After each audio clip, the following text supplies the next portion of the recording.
Hello, this is George Hutton, and you are listening to the Mind Persuasion Podcast. Today we continue our study of Tung Fu, the art of interconversational reframes. For more information, please visit mindpersuasion.com/tung-fu. Our first objection for today is experience equals bad. Use these patterns when anybody is trying to steer you in the direction of unexplored territory and you'd rather play it safe. Pattern 1, metaframe. Change is something that takes plenty of time and experience. Pattern 2, change frame size. Plenty of endeavors are mostly experience-based. Pattern 3, apply to self A to A. Do you have a lot of experience with that idea? That would seem strange, as it would be a self-contradiction. Having experience with that idea would be bad according to your logic. Pattern 4, apply to self B to B. What's bad is trying things willy-nilly without much concern for safety. Pattern 5, reality strategy. How do you know? I guess nobody really knows until it's too late, which is a pretty risky thing. Pattern 6, model of the world. That's an interesting model of the world. I get that looking for new ways of doing things is important, but doing new things just to do new things is kind of silly. Pattern 7, intent. The only reason you are saying that is because you crave excitement and new experiences. Just don't forget that curiosity killed a cat. Pattern 8, redefine A not equal to B. Experience isn't bad. Experience is the one thing needed to slowly expand what we are comfortable with. Variations on what has worked successfully in the past are the best way to move forward. Pattern 9, redefine B not equal to A. What's bad is rushing ahead without a plan and hoping for the best. That's the kind of thing that gets you into trouble. Pattern 10, counter-example. Don't you do plenty of things throughout the day only because you know they will work? Pattern 11, chunk up. What kind of new ideas are you looking for? Pattern 12, chunk down. How specifically is doing what you know works a bad thing? Especially when you are doing what you know what works to get a good outcome. How can getting a good outcome be bad? Pattern 13, metaphor. The first Vikings to reach North America never returned and never left much of an impact. They were all killed by the Native Americans. That's what happens when you explore just for the sake of exploring without making sure you stay safe. Pattern 14, another outcome. Whether or not experience is bad isn't really the issue. The issue is that you focus on your outcome and do whatever it takes, new or not, to get there. Pattern 15, consequences.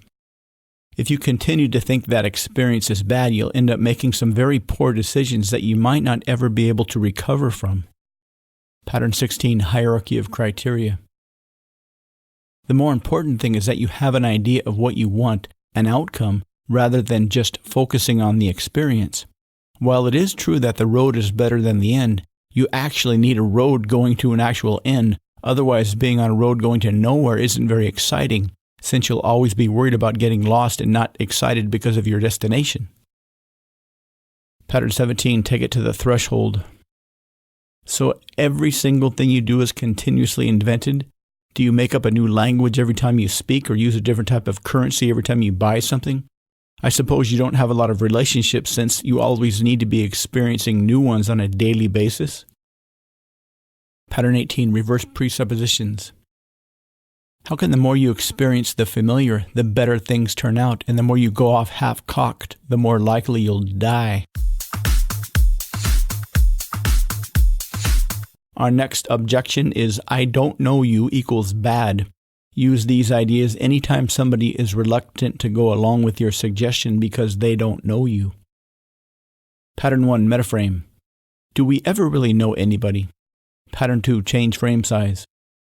You do have a good idea of the outcome I am suggesting, don't you? Pattern 3, apply to self A to A. How well do you really know that idea? Scientists tell us that most of our thoughts are not as accurate as we think they are. Pattern 4, apply to self B to B. What's bad is being too safe to try anything new, otherwise you'll always get left behind. Pattern 5, reality strategy. How do you know what you don't know? How do you not know what you really do? Pattern 6, model of the world. That's an interesting model of the world. I suppose it's safe, but it always keeps you from making any new friendships, since every friendship starts with two people that don't know each other at all. Pattern 7, intent. I know you are trying to stay safe, and so am I. I mean, I don't know you either, and I know me very well, and I can tell you that I am completely familiar with myself. And I'm sure you are familiar with yourself, and so we have that deep truth about each of us in common, so we're a lot more alike than you realize. Pattern 8, redefine A not equal to B. Not knowing me doesn't mean that this is bad. Not knowing me means you get to have the excitement of meeting somebody new and making the decision if you want to extend this friendship or not. Pattern 9, redefine B not equal to A. What's bad is always surrounding yourself with the same people who have the same ideas. Surely you like meeting new people, don't you? Pattern 10, counterexample. Was there ever a time when you met somebody who by definition was completely unfamiliar, but then this turned into a wonderful relationship? Pattern 11, chunk up. The bigger issue here is whether humanity can survive in a world with so much diversity, which necessitates that we interact with those that we aren't very familiar with. Pattern 12, chunk down. What specifically are you worried about that you don't know? I'd be happy to answer any questions about myself that you might have. That would be a great way to get to know each other, and we just need to stand here and continue to talk to one another. Pattern 13, metaphor. Some of the greatest friends I've ever met started with being roommates with the kinds of people I never would have thought I would have been familiar around. I think all of us under the skin, when you come down to it, are really much more similar than we pretend to realize. Pattern 14, another outcome. Whether stranger danger is actually a thing really isn't the most important thing. What's really important is, are you brave enough to ask the questions you need to ask in order to feel comfortable with somebody new? Pattern 15, consequences. If you can only hang out with familiar people, you'll never fall in love, never make any new friends, and you'll have a hard time working for a big company. Pattern 16, hierarchy of criteria. Getting to know somebody effectively is the best skill a human can have. Pattern 17, take it to the threshold. So maybe you should stay in your home, only watch TV shows with familiar characters, and never answer the door unless you're expecting a package. Luckily, you can order all your food and stuff from Amazon, but you'll need some kind of income source. I guess robbing banks is out of the question since you will need to actually talk to the bank tellers. I suppose you could slip them a note or something, but that's kind of risky. You'll also have to rob banks close to home, which means people will be able to see you run away from the bank across the street to your apartment, so I guess that's not a very good strategy.